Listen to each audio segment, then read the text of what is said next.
Assalomu alaykum bo'lajak uchuvchilar va muhandislar. Sizlar bilan oldingi darslarimizda samolyot havoda turishi uchun qaysi kuchlar ta'sir qilishini ko'rib chiqqan edik. Bugungi darsda esa samolyot havoda qanday qilib muvozanatini o'zgartirishini, burilish yo'nalishlari qanday atalishini va bu harakatlar fizik jihatdan qanday amalga oshishini o'rganamiz.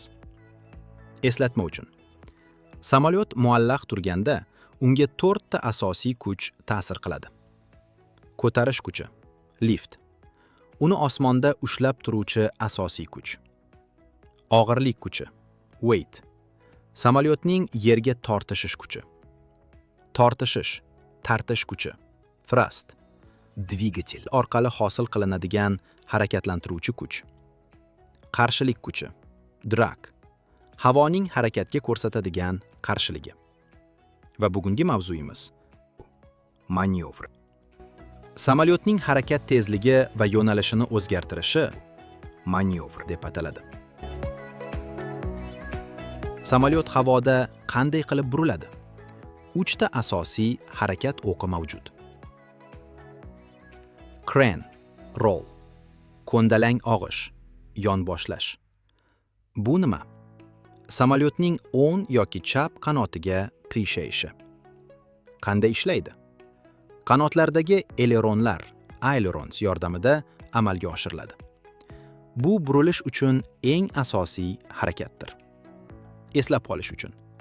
Ko'ndalang, ya'ni qanotdan qanotgacha bo'lgan chiziq bo'ylab aylanish. Eleronlar ishlashi bir-biriga qarama-qarshi, ya'ni chap taraf eleron pastga tushsa, o'ng taraf eleron yuqoriga ko'tariladi. Va aksincha. Samolyot o'ngga burilishi uchun o'ng taraf eleron tepaga ko'tariladi. Chap taraf eleron pastga tushadi va kren hosil bo'ladi. Ikkinchi. Tangach, pitch. Bo'ylama og'ish. Tepa pastga harakat. Ya'ni samolyot burnining yuqoriga ko'tarilishi yoki pastga tushishi. Qanday ishlaydi? Dum qismidagi balandlik ruli elevator orqali boshqariladi.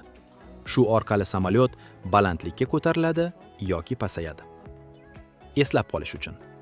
Bo'ylama, ya'ni samolyotning bo'yi, uzunligi bo'ylab tepaga yoki pastga irg'ishi. Bu balandlik rulimiz stabilizatorning orqasida joylashgan va u orqali tangach hosil qilinadi. Uchinchi. Riskaniya. Yaw. Yo'nalish bo'yicha og'ish, burilish. Bu nima? Samolyot burnining gorizontal holatda o'ngga yoki chapga burilishi. Xuddi mashinaning burilishi kabi. Qanday ishlaydi? Dumdagi tik turgan yo'nalish ruli, rudder. Samolyotni xuddi kema kabi o'ng va chapga buradi. Eslab qolish uchun. Bu harakat yo'nalishini, ya'ni kursni o'zgartirishdir. Boshqaruv tizimi. Xo'sh, uchuvchi bularni qanday amalga oshiradi? Ushbu kuchlarni uchuvchi kabinadagi shturval yoki joystick va pedallar orqali boshqaradi. Zamonaviy samolyotlarda har bir harakat elektron tizimlar orqali qanot va dumdagi rullarga uzatiladi. Bu pilotga tonnalarcha og'irlikdagi texnikani barmoq uchi bilan boshqarish imkonini beradi. Xulosa. Ko'rib turganingizdek, samolyot shunchaki uchmaydi. U fizika qonunlarining aniq muvozanatidir.